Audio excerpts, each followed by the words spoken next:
And in 73, it moved up in the world to the 1st Battalion Parachute Regiment. So we have the trailer hooked up to the budget LR4, which typically means, in my eyes, something good's gonna happen. This time, shockingly, not a piece of shop equipment. It is another Land Rover. Although this one is quite interesting, but I guess that fits the bill for around here. Everything is quite interesting, but we're in the Midwest, not necessarily the Land Rover mecca of the world. So when something like this pops up and it's only 2.5 hours away and it has a title in the seller's name, a guy like me just has to grab it. Like I always say, I'm my own worst enemy. And not unlike the Rover Ball, we are on the stop traffic tour of the USA still. Lots of red. And we're stopped again. As you can see over there, they are stopped. Coming the direction heading towards us as well. We're all just trying to avoid an interstate closure for an accident. I'm guessing it must not have been a good one. You can say 2323. There you go. And every Joe project seems to come in a pile of parts.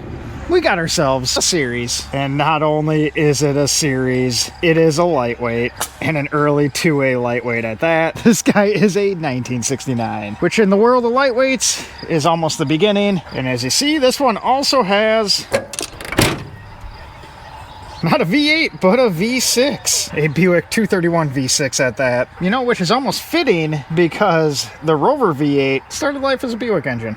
And not only is it a Land Rover, it also must be a Caterpillar. This thing has definitely seen some stuff throughout its life. Let's get it back off the trailer and see what we got going on here. I've always loved these goofy little things. All angular, nothing round, and a cool story as to why they even exist. This one kind of fits in with the land of the misfits around here.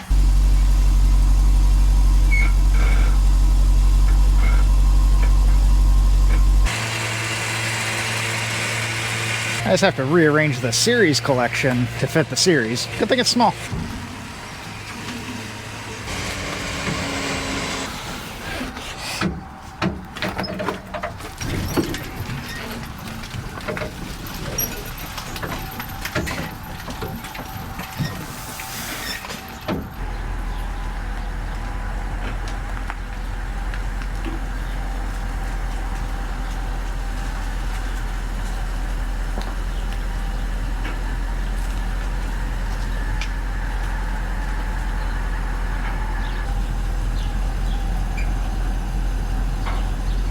That was smart until I realized that the ramps on either side.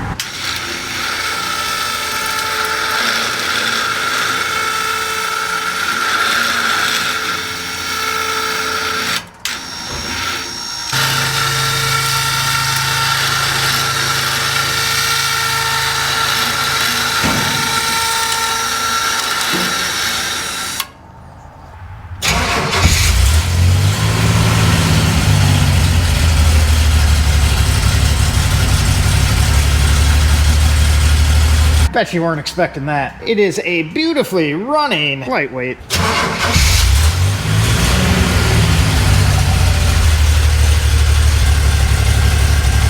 Now the problem lies when we have our foot on the brake.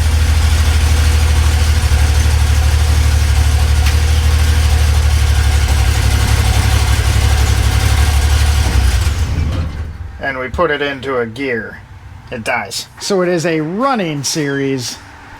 Not so much a driving one. So behind our little V6, we have a TH350 automatic transmission. And with it running fine in neutral, park, reverse, without your foot on the brake, and drive, also without your foot on the brake, kind of leads towards a locked up torque converter, because as soon as you press the brake, it also stops the engine. So that torque converter is probably not allowing all the free spin in there, which leads to that, which is a frickin' shame, because it'd be really nice to drive this thing today. But also, if that wouldn't have popped up as a problem, we wouldn't have the little lightweight sitting here, because he wouldn't have sold it.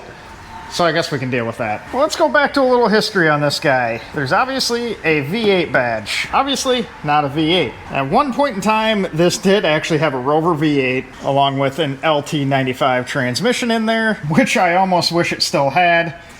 So this third pedal would be useful, but such is life. Instead, we got an automatic. That's our park, which is actually not a bad solution for the time being. And before that Rover V8, this guy would have had either a 4-cylinder gas or a 4-cylinder diesel. I think this one was a gas one, or petrol in its homeland. But like I said, the big draw to this guy is the fact that we're in the Midwest, and this was a properly imported and currently Wisconsin titled, which makes my life a lot easier. So not only do we have the Rover title, we also have import-export paperwork, and I thought this was really neat as well. This is the history of this particular lightweight. Came into service January 1969, moved to the Central Vehicle Depot in November of that year. In 1972, it went to the 3rd Battalion Parachute Regiment in the UK and Ireland. And in 73, it moved up in the world to the 1st Battalion Parachute Regiment. Then in August of 74, it went to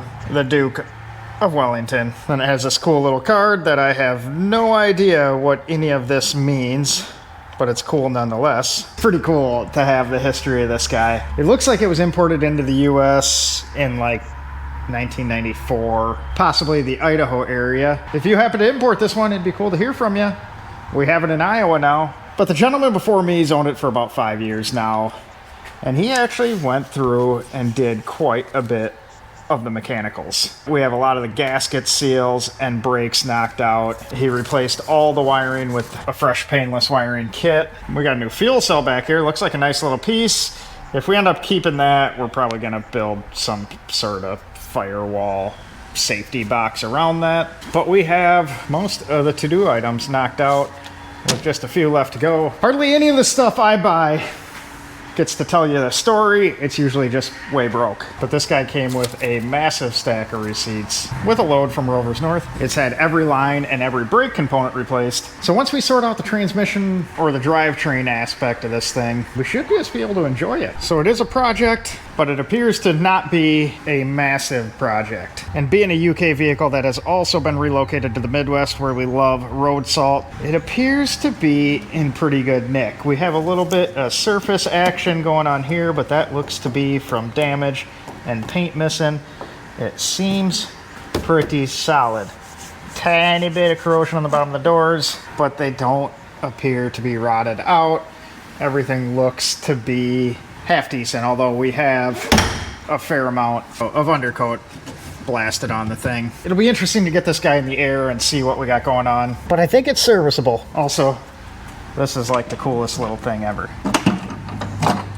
We got a secret cubby. But all the panels, tailgate, capping and everything looks to be half decent.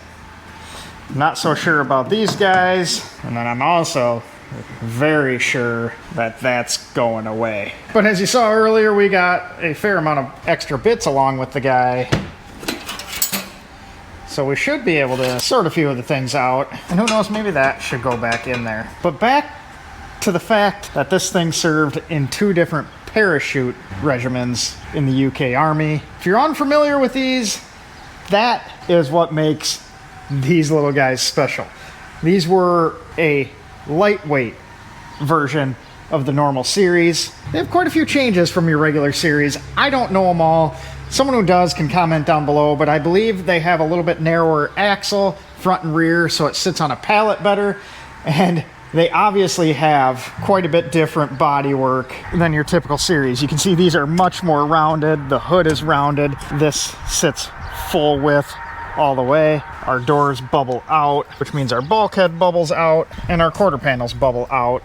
Fender is pretty much non-existent up front. Doors are smooth side all the way down, along with a nice flat rear tub. A much wider wheel well opening as well. This doesn't belong there, but we'll get to that in a second. The frame's like the same length, but look at the gap. The fenders just end at the front grille, whereas they come way out on the regular series. So now I'm not exactly sure how much lighter one of these is than a regular series, but I think another benefit of the way the body was designed is it was easily removable and stackable, and that allowed these to get down to like the 2,500 pound range, which meant it could be lifted and therefore dropped by the helicopters that the UK had at the time. How freaking cool is that? These things were designed to go airborne. Is there a cooler thing for a vehicle to be designed for than hung from the bottom of a helicopter? Gives me an idea. But these had lifting points that weren't on the regular series. front and rear, so he could hang this guy. That right there is reason enough for me to own one. But honestly, the real reason for going after this was Ted needed a truck cab for one of his projects. And look at what we have here, a truck cab. Now this is not designed to fit on a lightweight. The body is narrower. It just doesn't quite work out well. You can see the door is not happy closing with that. So that'll serve better on one of Ted's 2As. That bar will be better not attached to this guy. And we'll go back to the proper canvas top with the hoops and have ourselves an awesome little Land Rover to run around in. Just need to sort out the drivetrain. We got a few options. Maybe we go back to a V8. Maybe we keep the 6-cylinder. I mean, it's got 4 ports on each side, so it should have a V8. Or maybe we go back to a proper 4-cylinder Land Rover engine. But either way, we really didn't need it. But at the end of the day, we had to have it. And we got the trailer hooked back up. Guess we're going after more stuff.